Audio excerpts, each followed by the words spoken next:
I'm winning too well. I'm scared by the incompetence of these clowns. Right. But I don't know what else I'm supposed to do. Am I supposed to lose?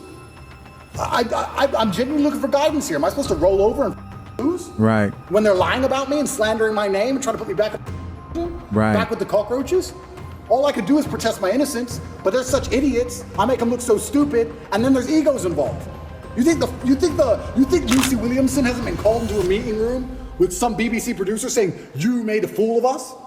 After I destroyed the BBC, Tristan gave me a high five. He's like, "Oh, you wrecked them. They're gonna look so stupid." I said, "Bro, we've sunk the HMS Hood." HMS Hood in World War II, HMS Hood was the British battleship. It was the flagship of the Royal Navy. And the Royal Navy was obviously renowned. It has been for hundreds of years. It was the best battleship. And it was up against German battlecruiser, the Bismarck. And the Hood should have outgunned the Bismarck. And it was the best German ship against the best British ship.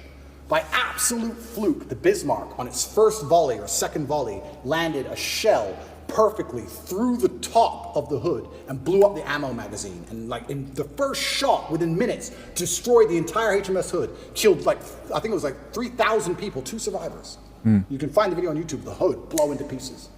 When Churchill found out the Hood was sunk, he said, "Sink the Bismarck, don't care what it costs." He sent every ship, every plane, every sub diverted from every other mission. Doesn't care if we lose every plane we have, don't care if we lose the RAF. We cannot lose the Hood without him losing the Bismarck. Sink the Bismarck. When the Bismarck sunk the Hood, all of the crew were celebrating, except the captain. The captain updated his will. He updated his will and telegraphed home to his wife and said goodbye, because he knew. When I destroyed the BBC, my brother was celebrating, I knew.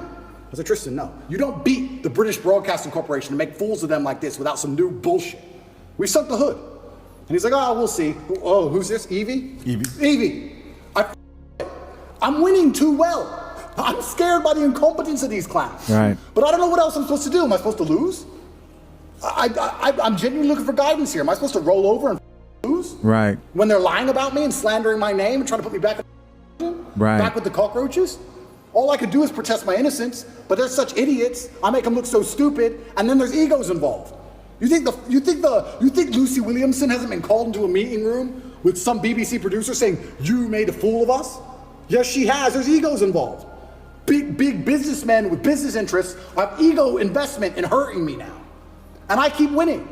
So I don't know, I'm in a very precarious scenario. Do I continue to win? Do I let them win a bit? Do I just roll over and shut up? What am I supposed to do? I don't know what the right move is. It's difficult.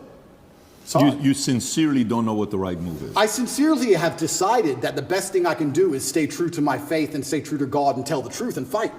Wow. The right move for me, I believe, is to fight.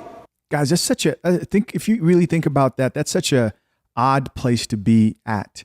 What do you do in this situation where they're trying to tarnish your name? Because if you don't speak up and fight for your innocence, then the media gets to discredit who you are as a person. And maybe family members believe it. And he's thinking of his children, right? Maybe they start to think that's who you really are. This stuff gets deep when you put yourself into Andrew Tate's shoes. And it almost sounds like, and I may be wrong here, guys, open conversation, comment down below. It almost sounds like he sort of wishes that the smear campaign was successful so that he could deny it and his core people would believe him and say, "Hey, at least we know he's not just quiet out of guilt." And people who truly want to know about the situation could be like, "You know what? I still don't believe the mainstream media, even though they've convinced most people." But the opposite has happened. Is not only are they not believing mainstream media, he's actually winning these discussions and debates and popularity, which is making him an even bigger threat, right? He can't just disappear. Disappearing and being quiet would put him in the position of, oh, you're not talking or defending yourself because you are guilty.